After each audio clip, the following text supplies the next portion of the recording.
Paltrowitz. How you doing, Darren? Great, Matt. Great job on my last name. Not everyone gets that one. And thank you. What are some of the mispronunciations? Paltrowski, Gwyneth Paltrow helped fix this last name thing. And I got to say, big fan of everybody here, including Matt. I grew up on 120 Minutes. Without that, I don't think my appreciation of alternative music would be what it is. I love that shout out, man. Thank you. Matt also loved your memoir. Glad to see you recovering. I echo that Matt is an absolute legend, and we love Matt. The Mattitude. Thank you so much, Mike. Thanks, guys. Much love to you all. That's great. Well, thank you, Darren. A quick two-parter for everybody here, including Matt, if he wants to answer it. And what is your favorite song on Hybrid Theory? And then the follow-up, as a fellow Warner legacy artist at this point, who is the best lead singer of Van Halen? It's good.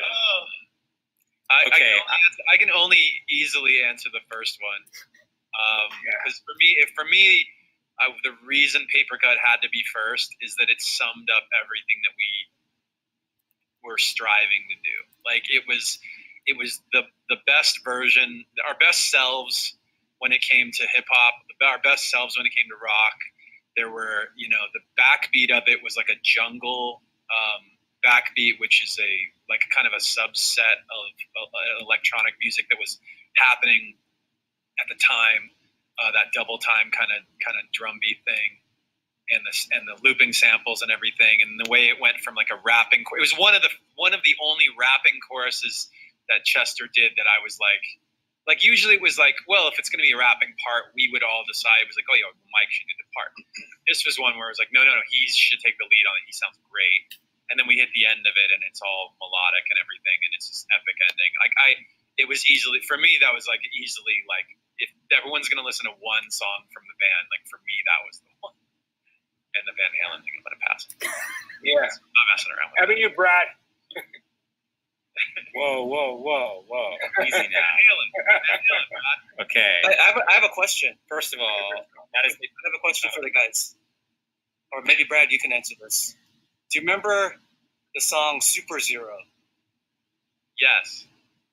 Yeah. Talk about that, because there was an intention behind that, right?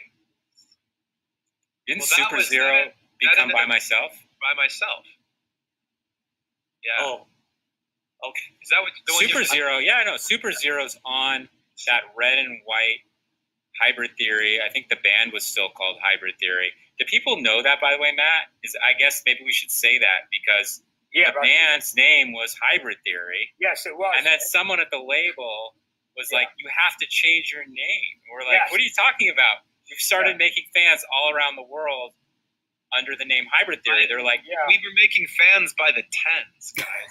there were like 9 people that already knew that name, which to us was a lot. I had just told my mom that it's no longer Zero spelled with an X. She had just kind of gotten on board with that. Like, that's not the band name anymore. It's Hybrid Theory, and then and it was changed again. And she's like, "That's a dumb name. Why would you call it Hybrid Theory?"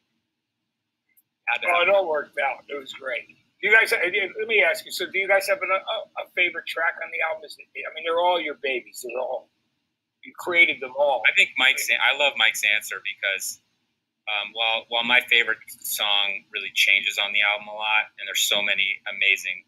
I mean, that's why this album I think connected, because it's not just like 3 great songs. Like every song on this album kind of played an important role. I think Paper Cut is really cool. I hadn't thought about that because it really does encapsulate all those influences so seamlessly. I mean, and then you get variety on the album too. So, and the band, by the way, did you know the band was once called Hybrid Theory? There we go. How about you, Joe? What is your favorite track? Do you have a favorite track, or are you? Does it also change on a pretty regular basis? I remember for a long time, I didn't like One Step Closer. Not because I disliked the song. I just got sick of hearing it all the time. And then everyone asking us to play it all the time. And I think to this day, it's been our show closer. But I think after that kind of went away. It's probably one of my favorites.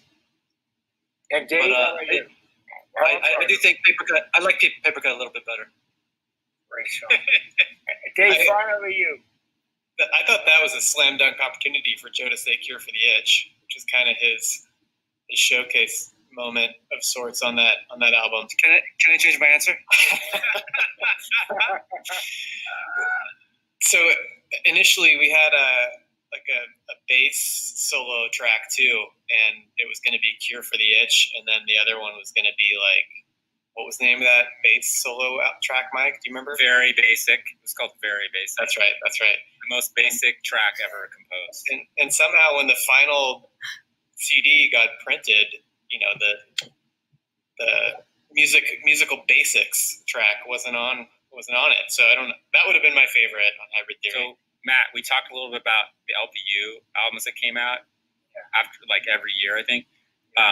We had this wild idea to do just bass outtakes. Yeah. And we actually released like 100 of these, and they were so popular that they're nowhere to be found on the internet. Wow. That's amazing. Thank you, guys.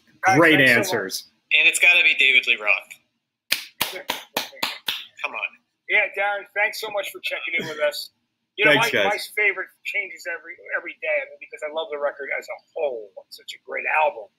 It could be Paper Cut or Points of Authority one day, you know what I mean? Pushing Me Away. I could be any. I mean, I just depends on what mood I'm in. So that's my answer. And Paltrocast.